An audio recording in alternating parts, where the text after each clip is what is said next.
Sudeep sir ಬಹುಶಃ ಯಾರನ್ನಾದ್ರೂ ಕಳಿಸ್ಬೇಕಾದ್ರೆ ಅಂದ್ರೆ ನೀವು ನನಗೆ ಪರಿಚಯ ಆಗಿದ್ದು ನನಗೆ ಖುಷಿ ಇದೆ ಅನ್ನೋ ಮಾತೆಲ್ಲ ಹೇಳೇ ಇಲ್ಲ.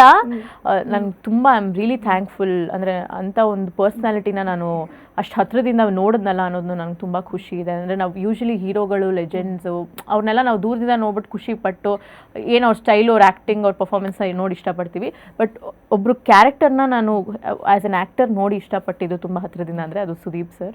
ಅವ್ರ ಮಾತನ್ನ ಯಾರು ಕೇಳಿಸ್ಕೊಂಡಿದ್ದಾರೋ ಬಿಟ್ಟಿದ್ದಾರೋ, ನಾನು ಅವ್ರ ಮಾತನ್ನ ಚಾಚು ತಪ್ಪದೆ ಕೇಳಿಸ್ಕೊಂಡು ಫಾಲೋ ಮಾಡ್ತಿದ್ದೆ. ಡಿಕೋಡ್ ಮಾಡ್ತಿದ್ದೆ. ನಂಗೆ ಸ್ಟಾರ್ಟಿಂಗಲ್ಲಿ ಅರ್ಥ ಆಗ್ತಿರ್ಲಿಲ್ಲ, ಏನು ಅಂದ್ರಲ್ಲ ಅವರು, ಏನಂದ್ರು ಅಂತ ಕುತ್ಕೊಂಡು ಡಿಕೋಡ್ ಮಾಡಿ ಐ ಟು ವೇಟ್, ಇವತ್ತು ನನ್ನ ಬಗ್ಗೆ ಏನು ಹೇಳ್ತಾರೆ, ಇವತ್ತು ನನ್ನ ಬಗ್ಗೆ. ಆ್ಯಂಡ್ ಹೋಗ್ಬೇಕಾದ್ರೆ ಒಂದು ಬ್ಯೂಟಿಫುಲ್ ಲೈನ್ಸ್ ಹೇಳಿದ್ರು ನನ್ನ ಬಗ್ಗೆ. That's the best. ಅಂದರೆ ನಾನು ಏನು ಗಳಿಸಿದ್ದೀನೋ ಬಿಟ್ಟಿದ್ದೀನೋ, ಟ್ರೋಫಿ ಗೆದ್ದಿದ್ದೀನೋ ಬಿಟ್ಟಿದ್ದೀನೋ, ಒಂದು ಸ್ವಲ್ಪ ಜನದ ಪ್ರೀತಿ ಗೆದ್ದಿದ್ದೀನಿ. ಆ್ಯಂಡ್ ಆಲ್ಸೋ ಸುದೀಪ್ ಸರ್ ಅಂತ ದೊಡ್ಡ ಆ್ಯಕ್ಟರ್ನ ನೋಟಿಸ್ ಮಾಡಿ ನನ್ನ ಕ್ಯಾರೆಕ್ಟರ್ನ ಇಷ್ಟಪಟ್ಟಿದ್ದಾರೆ ಅಂದರೆ ಅಷ್ಟೇ ಸಾಕು ಗುರು.